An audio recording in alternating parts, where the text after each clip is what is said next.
મકરપુરા વિસ્તારમાં આવેલી Kataria automobile Maruti Suzuki અરેના શોરૂમમાં વહેલી સવારે 5 વાગે આગ લાગતા ભારે અફરાતફરી મચી ગઈ હતી।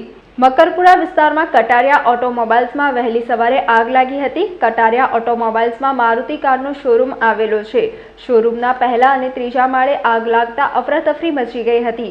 બનાવની જાણ કરવામાં આવતા જીઆઈડીસી ફાયર સ્ટેશન સહિત નજીકના ફાયર સ્ટેશનથી ફાયર ફાઇટરો બોલાવાયા હતા। ફાયર બ્રિગેડના જવાનોએ સ્થળ પર પહોંચી આગ ઉપર કાબુ મેળવવા પ્રયાસ હાથ ધર્યો હતો। આગમાં પ્રથમ માળે કોમ્પ્યુટર અને ફર્નિચરનો સામાન આગમાં લપેટાયો હતો। આગની ઘટનામાં મોટું નુકસાન થયું હોવાની ભીતિ સેવાઈ રહી છે। સદનસીબે કોઈ જાનહાનિ નહીં થતા તંત્રએ રાહતનો શ્વાસ લીધો હતો। ફાયર ઓફિસર અમિત ચૌધરીએ જણાવ્યું હતું કે મકરપુરા વિસ્તારમાં કટારિયા શોરૂમ છે। મારુતિ જે શોરૂમ છે જેમાં સવારે 5 વાગ્યે આગ લાગી હતી। તરત જ જીઆઈડીસી ફાયર સ્ટેશનથી કર્મચારીઓ ઘટના સ્થળે પહોંચી ગયા હતા।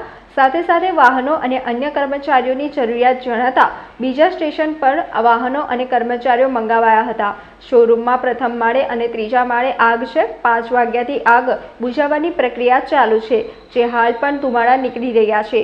ફાયર ફાઇટરો શોરૂમમાં ઘૂસી ગયા છે અને જ્યાં જ્યાં આગ તેમજ ધુમાડા છે ત્યાં જઈને આગ બુઝાવવાની કામગીરી ચાલુ છે। આ સવારે મોર્નિંગમાં 5 વાગે મકરપુરા વિસ્તારમાં કટારિયા શોરૂમ છે મારુતિનું।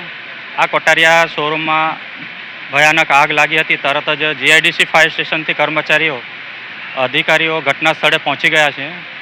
આગ બુઝાવવાની પ્રક્રિયા હાલમાં હજી પણ ચાલુ છે। આગ જે છે ટોપ ફ્લોર પર છે, ત્રીજા માળે, અને એક ફર્સ્ટ ફ્લોર પર છે, જેમાં અલગ અલગ જગ્યાએથી ફાયર બ્રિગેડના કર્મચારીઓ બિલ્ડિંગમાં ઘૂસી ગયા છે અને આગ બુઝાવવાની પ્રક્રિયા ચાલુ છે।